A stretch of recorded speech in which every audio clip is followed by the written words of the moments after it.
አርእስተ ዜና።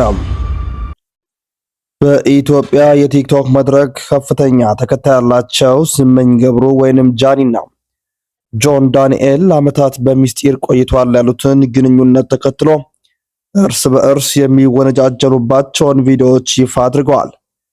ጃኒ የከባድ አካላዊና ስነ ልቦናዊ ጥቃት ሰለባ መሆኗን ስትገልጽ፣ ጆን ዳንኤል በበኩሉ ክሱን በማስተባበል ተበዳዩ እሱ መሆኑን የሚገልጽ የድምጽ ማስረጃ አቅርበዋል። ከ100 ሺህ በላይ ሰዎችም በቀጥታ ተከታትለውታል።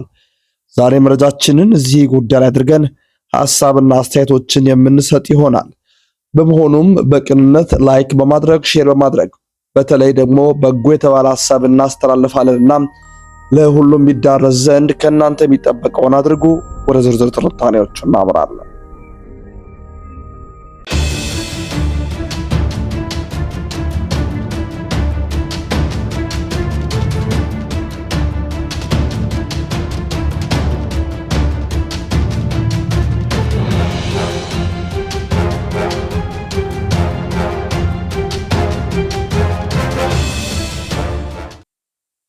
በኢትዮጵያ የቲክቶክ መድረክ ከፍተኛ ተከታይ ያላቸው ስመኝ ገብሩ ጃኒና ጆን ዳንኤል ዓመታት በሚስጢር ቆይተዋል ያሉትን ግንኙነት ተከትሎ እርስ በእርስ የሚወነጃጀሉባቸውን ቪዲዮዎች ይፋ አድርገዋል። ጃኒ የከባድ አካላዊና ስነ ልቦናዊ ጥቃት ሰለባ መሆኗን ስትገልጽ፣ ጆን ዳንኤል በበኩሉ ክሱን በማስተባበል ተበዳዩ እሱ መሆኑን የሚገልጹ የድምጽ ማስረጃዎችን አቅርበዋል። ተጽዕኖ ፈጣሪዋ ጃኒ ትናንት ምሽት ባሰራጨችው ቪዲዮ ከጆን ዳንኤል ጋር ለዓመታት በነበራት ድብቅ ግንኙነት ውስጥ ከፍተኛ በደል እንደደረሰባት ገልጻለች። ዋና ዋና የክስ ነጥቦቿ ጆን ዳንኤል በተደጋጋሚ ይመታትና ያቆስላት እንደነበር በመግለጽ ምስሎቿን አሳይታለች። ከኔ ጋር ከተለየሽ ከቲክቶክ አጠፋሻለሁ በሚል ማስፈራሪያም ይደርስባት እንደነበርና ምሽት 9 ሰዓት አካውንቷ በመዘጋቱ በእሱ ሴራ እንደሆነም ከሰዋለች። ድርጊቱ የጆን ዳንኤል እናትና እህትም ጭምር ያውቁ እንደነበርም ጠቅሳለች። ጆን ዳንኤል የቀረበበት የጥቃት ክስ ሙሉ በሙሉ ውድቅ በማድረግ ምላሹን ሰጥቷል። ጆን በምላሹ የጠቀሳቸውን ነጥቦች ስንመለከት ጃኒ ጎንደር በነበረችው ወቅት ከሌላ ፍቅረኛዋ አዶናይ ጋር ሆና ስልክ በመደወል ስታስቸግረው እንደነበር የሚገልጽ የድምጽ የተቀዳ ድምጽ አሰምቷል።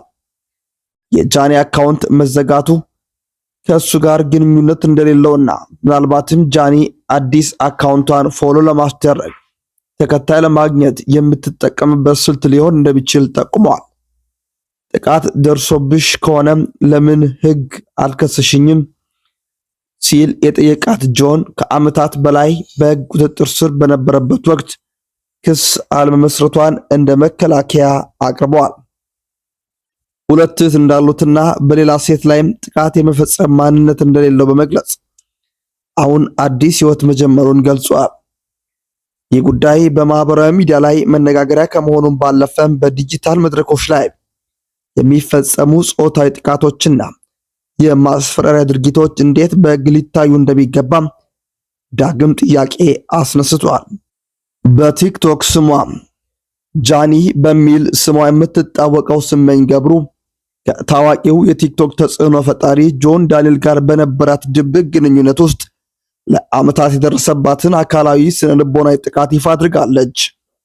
ጃኒ ይህንን የገለጸችው ምሽት አካውንቷ በድንገት መዘጋቱን ተከትሎ ባስተላለፈችው መልእክት ነው። ጃኒ እንደገለጸችው ከጆን ዳንኤል ጋር የነበራቸውን ግንኙነት ለሕዝብ ይፋ ባይደረግም በውስጥ ግን ከፍተኛ ስቃይ ሲደርስባት እንደነበር ገልጻለች። አሁን ከአዶናይ ጋር በፍቅር ግንኙነት ላይ እንዳለች የምትናገረው ጃኒ ባሰራጨችው ቪዲዮ ጆን ዳንኤል በጣም ነበር የሚመታኝ፣ በጣም ነበር የሚያሰቃየኝ ስትል የገለጸች ሲሆን በክርክራቸው ወቅትም የደረሰባትን ምስሎች ስክሪንሻት በማስረጃ አድርጋ አቅርባለች። ከኔ ጋር የተለየሽ አጠፋሻለሁ፣ በቲክቶክም ትጠፊያለሽ፣ ላይቭሽንም አዘጋለሁ በሚል ጆን ዳንኤል ለዓመታት ሲያስፈራራትም እንደቆየ ተናግራለች።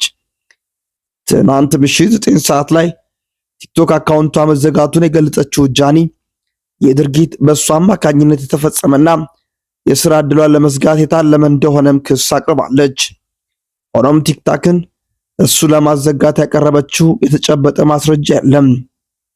ጃኒ አክላም ይህ በደል የደረሰባት መሆኑን የጆን ዳንኤል እናት እህትም መላው ቤተሰቡ እንደሚያውቁ፣ እሷ ግን ቤተሰቦቿን ለማስተዳደር ስትል ችላ ብላ ስታልፍ እንደቆየች በቁጭት ገልጻለች። እኔ የምኖረው ለቤተሰቦቼ ነው፣ ድራማ አልፈልግም፣ በቃ እንዲያልፍልኝ እንድትረዱኝ ነው የምፈልገው ስትልም ተማጽናለች።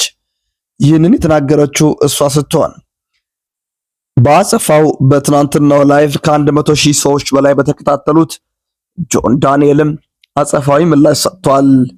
በኢትዮጵያ የቲክቶክ መንደር ውስጥ በቀን ከ10 እስከ 20 ቪዲዮዎችን በመስራት እጅግ አክቲቭና ተወዳጅ የነበረው አዶናይ አሁን በጆን ዳንኤልና በጃኒ አዲስ ውዝግብ መካከል ራሱን አግኝቷል።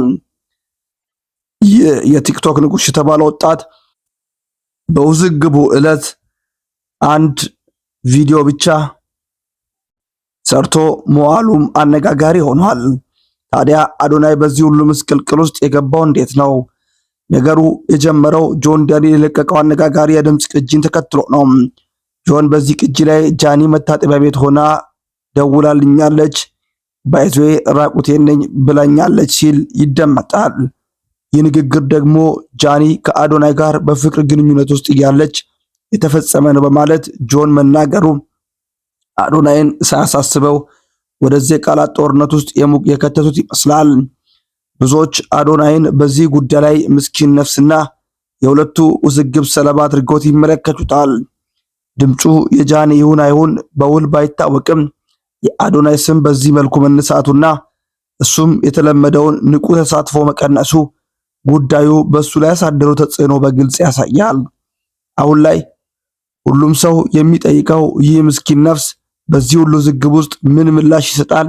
የቲክቶክ መንደሩስ በዚህ ጉዳይ ላይ ምን ይላል? በቀጣይ የምንመለከተው ይሆናል። ሰሞኑ የጆን ዳንኤል ጉዳይ ሌላ ርዕስ ሆኗል። እንደምናስታውሰው በቻሌንጅ ደረጃ የዘማሪ ገብረ ዮሐንስ ገብረ ጻድቅን መኪና እንዲያገኝ በማድረግ ከፍተኛ ስራ ይሰራል ተብሎ ሲጠበቅ የነበረው አዶናይ አሁን ያላሰበው ያልጠበቀው ነገር ገጥሞታል። ሰው ሁሉ የራሱ ህይወት፣ የራሱ አቅጣጫ፣ የራሱ መንገድ፣ የራሱ መስመር አለውና ከሰሞኑ ይህ ጉዳይ እልባት ካልተሰጠው ምናልባትም ያሰብናቸው ነገሮችም ሊረዝሙ ይችላሉ የሚሉ አስተያየት ሰጪዎች አልጠፉም። ሆኖም ግን ይህ ልቡ ቅን የሆነ የዋህ የሆነው አዶናይ በመካከል በተፈጠረው ውዝግብ ምን ሊል ይችላል? ሁላችንም ይህ ሰለባ ውስጥ የገባውን ወንድማችን እንዲሁም በመካከላቸው የተፈጠረውን ጉዳይ እያንዳንዱን በሰከነ መንፈስ በእርጋታ እንድንከታተለውና ምናልባትም በፍቅር በነበሩበት ጊዜ ያሳለፉትን ታሪክ በጥላቻ ጊዜያቸው የመዘዙትን ፋይል ባለመቀበል ይህ ትክክለኛ ጓደኝነት አይደለምና እንዲታረም እያሰብን በቀጣይ የሚወጡ መረጃዎችን እናመጣለን፣ እናቀርብላችኋለንም። ላይክ ሼር ማድረግ እንዳይዘነጋም።